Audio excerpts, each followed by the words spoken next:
Two-factor authentication, not working on Simple Bank app fix.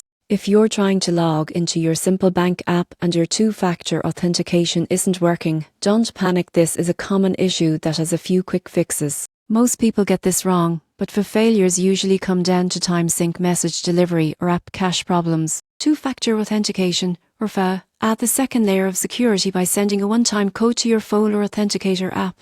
If those codes don't arrive or keep getting rejected, here's what to do. First, check your phone's time settings. Go to Settings and make sure Set Time Automatically is turned on. The codes expire in seconds, so if your clock is even slightly off, your login will fail. Next, make sure your Simple Bank app and any authenticator app are both up to date. Old versions can lose secure connections or fail to verify codes properly. If you use SIM's verification and the text isn't coming through, try switching from Wi-Fi to mobile data, turning off your phone, or toggling airplane mode for a few seconds. Some carriers block or delay automated security messages, especially when VNAs are active. If your code appears but keeps failing, clear the app cache or reinstall the Simple Bank app. This resets any broken link between your device and the bank's servers. For those who have changed their phone, number or authenticator recently, your old setup won't work anymore. Tap Can't Access Two-Factor on the login screen and go through Simple's secure recovery process.